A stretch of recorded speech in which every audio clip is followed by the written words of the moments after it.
Believe it or not, The Chaser will be 10 years old this May. And while the Numing laser sounds and the digitized instrumentals might carbon date this song at the door, there's something about The Chaser that is timeless. The Chaser is one of the purest K-pop songs of all time, musically genuine to its absolute core. It's really difficult to choose which element of The Chaser takes the cake because the song is built on escalation. Tempering the audience with its verses, it soon slides into a steep rise and exploding out into a wave of emotion in one of K-pop's most stunning choruses.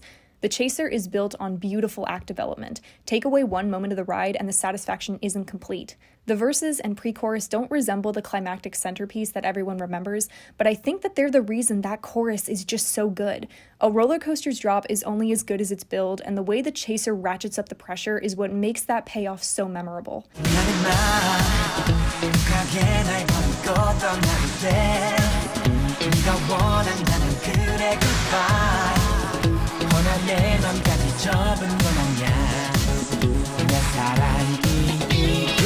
The Chaser opens on a bright, clear sky synth. Slaloming up to down, the synth sets up one of the key powers of the song, crests and troughs.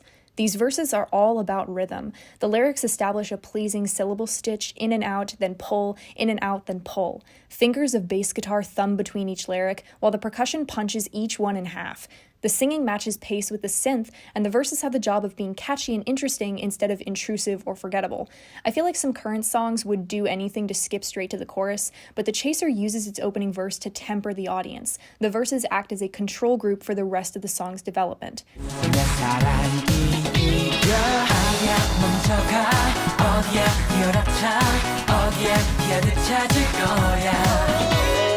When we move to the pre-chorus, the rhythm shifts, weaving in and out of the established syllables. The pre-chorus staggers up and down a staircase of notes. The melody is tantalizing, sliding along the fault line as the rumble begins to build in the background.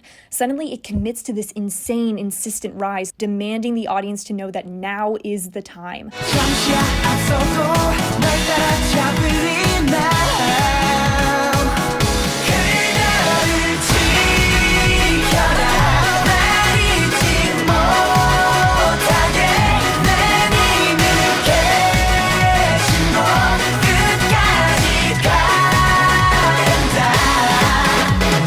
While The Chaser does everything right, its spine comes from its steamrolling vocal chorus, slamming home like a tsunami. This iconic performance flattens the listener into the floor in an unrelenting wave.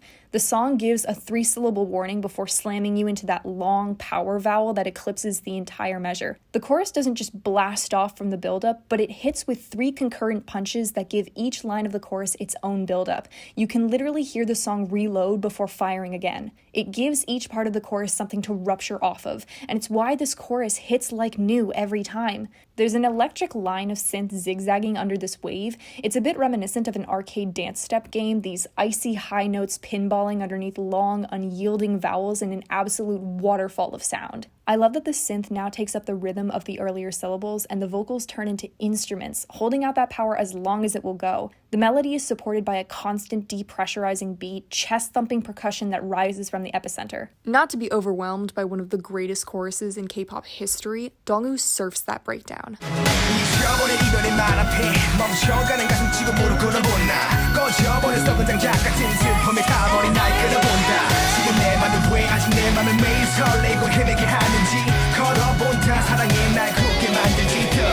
I love how this song doesn't immediately try to chill things down, but it lets you really dig into how great that wave was. You roll down the crest until you reach a natural valley. This is a song that doesn't waste the shockwave of its chorus, but uses it to set everything else in motion. While the second verse seems like a regular callback to the first verse, it is itself a plant for a later payoff. The song only gives you 2 lines to really catch your breath before that rise starts up again.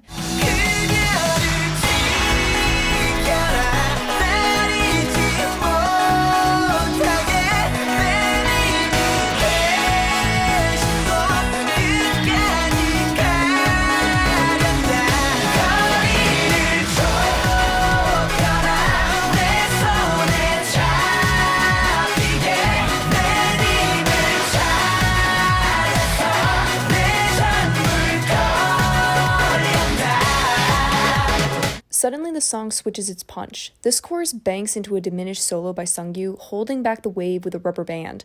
Once the band snaps, the chorus rebounds, pitching into an up note before dragging you back under the surface with all of the members' voices. I love that the chaser doesn't honestly care about sounding pretty, but it targets the emotion of the song. There are parts that sound quite nasal or swing into full-on wailing, and it works because everything about the song is so genuine. I actually really like the rap inclusions in the chaser. Like the rest of the song, they work because they understand balance. They aren't fighting the beat or trying to upstage it, so these rap sections can last into real verses instead of being cameos. Curiously, the bridge of the chaser is more of a resting plateau. It doesn't introduce a new element or a melody, it doesn't send the song in a dramatic new direction, but it gives the audience one last chance to draw breath.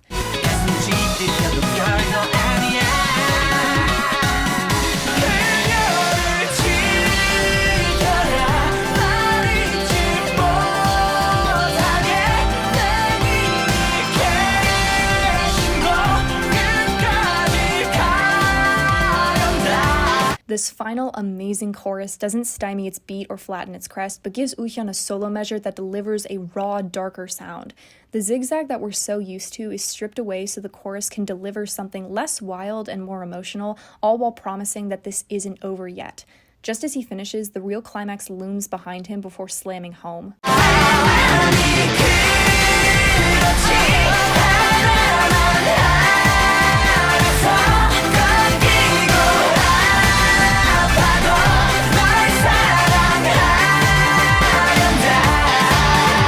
This seismic finale soars through its measure with unbridled power, laced with wailing ad-libs and trembling belts.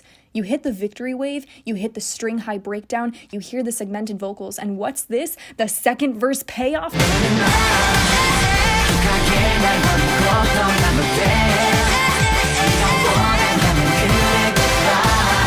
Fully soaking you in sound and style, the chaser caps off with a final boom and leaves you gasping. Perfection.